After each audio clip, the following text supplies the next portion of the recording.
భారత్ పైన ట్రంప్ మరోసారి అక్కసోలగక్కుతున్నాడు. భారత్ పైన సుంకాలు తగ్గించాలంటే, భారత్ పైన టారిఫ్స్ తగ్గించాలంటే ఆయన ఈరోజు పుతిన్తో భేటీ అవుతున్నారు. రష్యా అధ్యక్షుడు పుతిన్ అండ్ డొనాల్డ్ ట్రంప్ ఈరోజు అలస్కా వేదికగా భేటీ అవబోతున్నారు. ఆ తర్వాత ఇరు దేశాలకు సంబంధించిన దౌత్యపరమైనటువంటి సంబంధాల గురించి కూడా మాట్లాడుకుంటారు. మరీ ముఖ్యంగా ఈరోజు భేటీ గల ప్రధాన కారణం ఉక్రెయిన్ రష్యా యుద్ధానికి ముగింపు పలకడానికి కోసం మాత్రమే. ఆ తర్వాత జాయింట్ ప్రెస్ కాన్ఫరెన్స్ కూడా ఉంటుందట.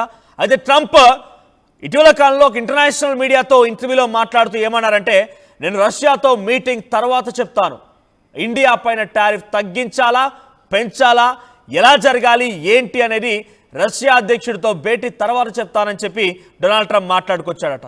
ఎందుకు రష్యాతో భారత్తో ఉన్నటువంటి టారిఫ్ ఒప్పందం ఏంటి, అసలు ఆ భేటీకి దీనికి ఏం సంబంధం అని అడిగితే ఆయన ఏం సమాధానం చెప్పారట అంటే, మాస్కో నుంచి అంటే రష్యా నుంచి ద సెకండ్ లార్జెస్ట్ ఆయిల్ కన్స్యూమర్గా ఇండియా ఉంది.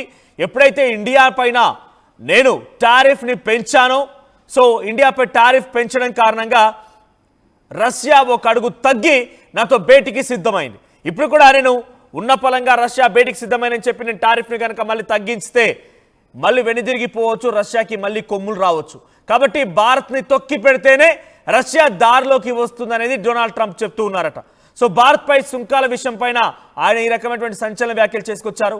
సో రష్యా నా దగ్గరికి రావాలి, నాకు చర్చలతో పాల్గొనాలి, చర్చలు సానుకూలంగా ఉంటేనే భారత్ పైన టారిఫ్ని 50% నుంచి నేను తగ్గిస్తాను, కొంత అందరి దేశాల్లాగే కొంత సామరస్యంగా మాట్లాడతాను, లేదు కాదు కూడదు అనుకుంటే డెఫినెట్గా ఇంకింత టారిఫ్ పెరుగుతూ ఉంటుంది, ఇంకా అలా పెరుగుతూనే ఉంటుంది.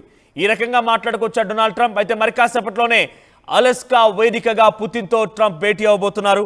అలస్కా వేదికగా ఈ భేటీ చాలా ఉత్కంఠ పరిణామాల మధ్య జరుగుతోంది.